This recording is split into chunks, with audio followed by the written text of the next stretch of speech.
So, all right, Dr. Keith Thompson, thank you for joining us and agreeing to do a quick testimonial, very informal. Just want to get your thoughts and get some answers to a couple questions about your experience with the MAC network and with the Outcomes Accountable Care System. So go ahead, Keith, you could just introduce yourself. And yeah, Brent, thanks so much for giving me this opportunity. Really glad to be here and excited about some of the work that you're trying to metastasize through primary care. I'm a primary care physician, 30 plus years here in London, Ontario, and I thought relatively confident experience in managing MSK disorders. So this has definitely been enlightening, and I think for several reasons, which you're gonna, I guess, introduce us to, we can talk about. But yeah, thanks so much. Yep. Yeah, I won't go too in detail with the actual process itself because we have a lot of free content available for family physicians, our providers, physiotherapists, chiropractors, and our patients. That's part of our approach, is that we're giving away a lot of free content, a lot of accurate, helpful, useful information about how to best manage musculoskeletal problems. So anyone watching this has already, will have an opportunity to look and understand our process. But I just wanted to ask you specifically just a couple questions.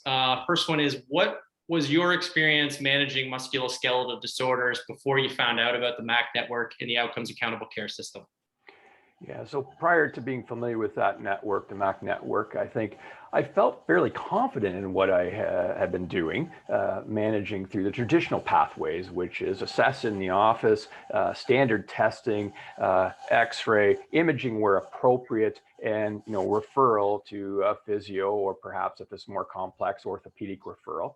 And there's a standard sort of process that we go through. I think we're here in Canada and Ontario certainly constrained about access to specialty care. So there's definitely some tension when you have a patient who's not progressing or improving, and you're waiting 8, 9, 10, 12 months to see one of the specialists, and certain that the outcome is probably going to be pain management. I think we get locked into that, oh, I don't want to miss anything, right? So we tend to defer to further testing just in case. I don't want to miss a tumor or a cancer or something bizarre. And as you get through over the years, you realize that there's not a lot of pathology I'm missing. All this stuff is coming back, referrals, imaging, it's all coming back normal. And the chart keeps getting thicker. And what's the way to untangle from that, I think, was the part that was frustrating.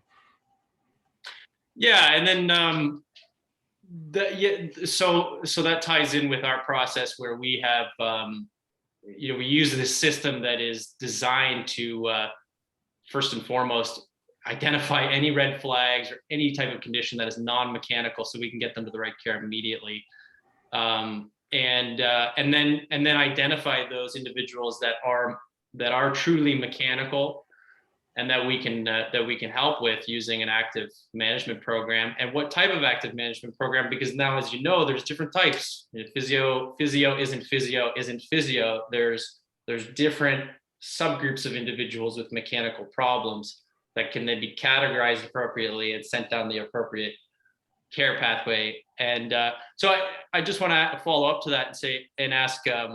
So what did you immediately realize that was different about the MAC network approach and the Outcomes Accountable Care System that is different than the standard physiotherapy that you're used to?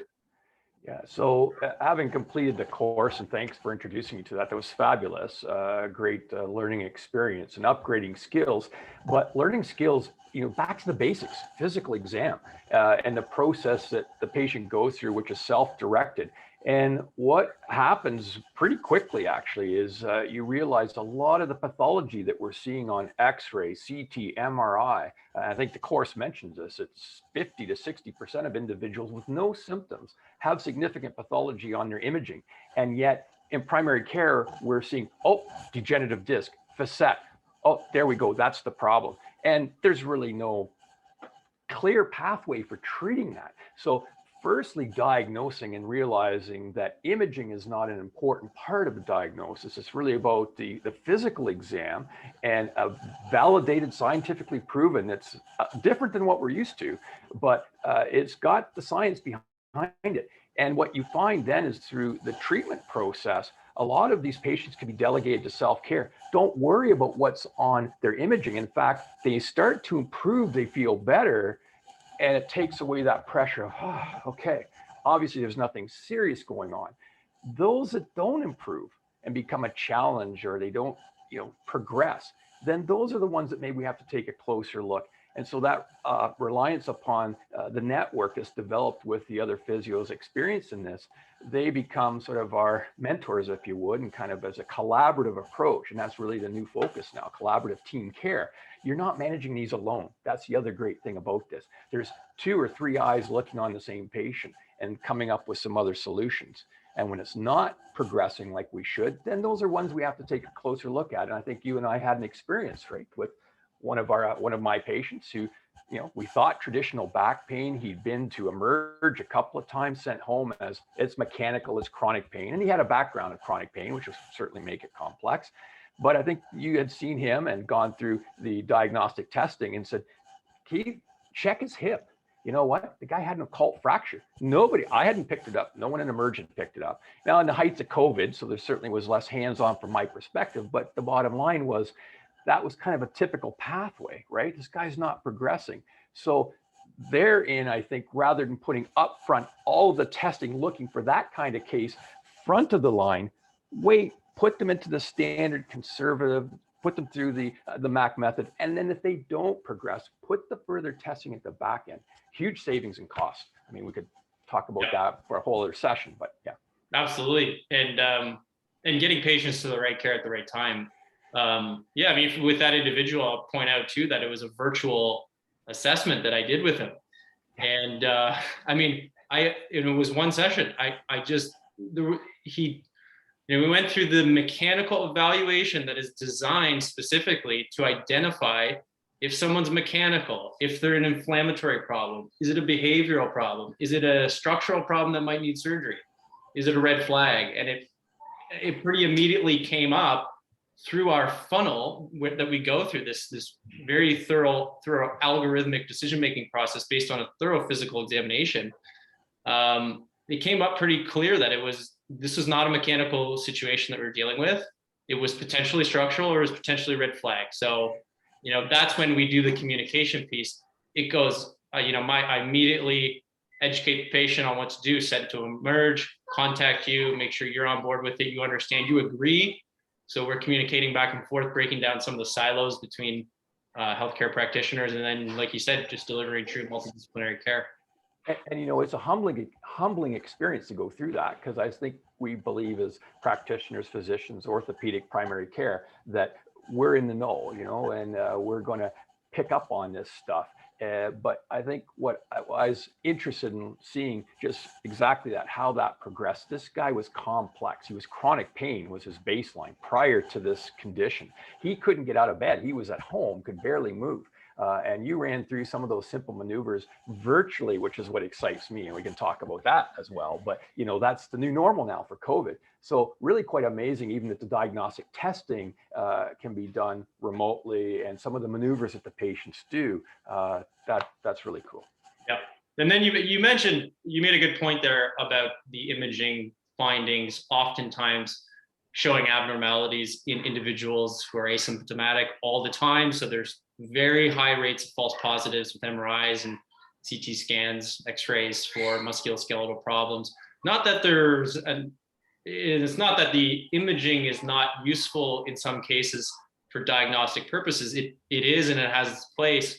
But like you said, it's about inserting a very thorough mechanical evaluation on the front end as your first go-to strategy to get somebody categorized appropriately. And then a continued assessment process. It's not as if you make an assessment, or you do an assessment and you make a diagnosis and you marry that diagnosis for the remainder of that person's care. This is an ongoing assessment process where we're constantly making sure and using feedback loops to then reduce our diagnostic error and ensure that we've got the right problem and that person's on the right pathway.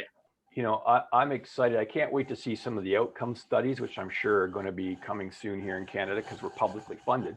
And this for sure is methodology and a treatment pathway that we need to give a serious look at, because when you start adding up the cost of imaging, referrals, and what's the end point of those referrals, be it to spine or ortho, it's non-surgical. And I hear from the surgeons all the time, they have wait lists of thousands of patients. The majority of those patients are not going to be in any way allocated to a surgical treatment. And I think the MAC method talks about going over the waterfall, right? And there's so much of this that we can capture upstream, and with these interventions, prevent that from happening. Reduce consult fees. My gosh, I'm thinking, there's hundreds of thousands, tens of thousands of dollars to save just in patient work streams. So yeah, it's really I think quite intriguing. The other thing that amazed me, I found fascinating, was that directional preference, and there's a lot of talking about that, and even just what I've been able to incorporate. And again, not to boil down or simplify the methodology, because I know there are some practitioners say, it's a little more complex. There's definitely some learning, and to be skilled at this, it has to be an ongoing process and constantly updating. But that directional preference really, it's so common. Like if patients come in with neck or shoulder or back and go, well, if you go into extension, what happens, right? For example, and you start picking up a lot of these folks, you go, that's a green flag. You know what? I think, and yeah, honestly, you start finding stuff you can manage yourself with at a fraction of the cost that would have been normally incurred. Yep, and you hit the nail on the head. That is the one of the coolest things about this whole process, is that there is this medical discovery that was made 50, 60 years ago, and the wheels of science have turned fairly slowly with getting the necessary validation studies to really make sure that this is a proven phenomenon and it exists, and we can reliably expose it, rapid response within days and lasting improvement in these individuals with one exercise. I mean, that's a phenomenal discovery. I always say somebody's going to win a Nobel Prize for this. I just don't know when that's going to happen. It probably is going to happen when we get the outcomes out there and show people that this is a game changer in musculoskeletal care. Well, and the fact that you said it, the validation already goes back. The science behind this is not new. This goes back decades, and we're really at a point in time where we talk about data. Show me the data, right? And the data is accumulated. Certainly in the U.S., this is mainstream for their accountable care. I think you've informed me, right, just how cost savings this is now. The resistance I think that we meet is giving up those traditional pathways, even in terms of how we diagnose. This is a newer method. There's some training involved. It's not hard. It's not difficult. The more you do it, the easier it becomes. But truly, as you get down the pathway with these patients and start seeing, wow, I'm referring less, I'm ordering fewer tests, and the patients are getting better on their own without medication in a lot of cases. Which is another component to this. How many of our folks are, ending up on narcotics because all else fails? We've got, last resort. And again, that's another means of them going over the waterfall, right? So, yeah. Absolutely. That's that's value-based care, and that's the way the healthcare system is trending in Canada. Certainly, we're looking at models in the United States that have been successful in terms of financially rewarding value-based care and outcomes versus volume and unnecessary utilization of. I would love to see one of the health teams pick this up. I know the focus right now is on year one population, that's CHF and COPD, and thinking of populations related to mental health or addictions, and not that those are insignificant costs to the system. I get that. But I'm convinced, as I have gotten through this, that MSK management is a huge cost, and that this is a means. The return on investment in this is quite impressive. And I've just, as I said, anecdotal evidence. I'll give you that, right? But man, if I had 10 or 12 patients across 5 or 6 practices, I think we'd rock the world, right, with the data that comes out of that in terms of reduction in cost to our publicly funded system, for sure. Yeah, and Keith, if you were a family physician watching this and you're just learning about it, what would you say to them, and what advice would you give them? So, change is always difficult. I remember going from paper to my EMR. I was like, I knew I had to do it. I knew it was a better thing to do, but there was some resistance. Some of it was fear. Some of it was time management. Some of it was, how long is it going to take me to learn the platform and the technology? Approaching it that same way, I think the first step really is understanding the value that it brings to patients, right? We're always speaking about patient-centered care. This is a better means of management, lesser medication, the convenience of not having to go for further tests and x-rays. But as a practitioner, there's a learning curve, right? So you're going to enter into this with maybe a little bit of trepidation. This is different than what you've known. But I would just tell you, encourage you, one or two, like literally within the first week I started doing this course, I was like, wow, okay, I see this, right? This is not just salesmanship or hype or about a program. It is, you start to see it everywhere. And I'm looking at these charts that are like, 1.5 inches thick. And I'm thinking, I've been doing this wrong for decades, right? And so that would be my first. Open your mind to entering into this, to learn something new. It's not challenging, it's not difficult, right? Dedicate some time, if it's maybe an hour a week, to go through the course, or take it in small bites and start incorporating it into your workflow. And I think you'll pretty quickly see the benefits. The other part is kind of nice to get, the tick box when you complete the shoulder, the knee, the back, right? It's kind of rewarding, and you can count it as CME credits. So the time spent, right, is certainly accountable back to your CCFP, right, for learning modules as well. So it's not wasted time, regardless. Perfect. Yeah. Speaking of time, I was planning on doing this for about 15 minutes, but I knew we were going to get off topic and we could start talking about other stuff and just keep on going. I mean, we could talk about this for hours, but we'll leave it at that. Thanks, Keith. Appreciate it. Happy Canada Day. Yeah. Likewise. Canada gear. Thanks a lot. Okay, Brent. Take care.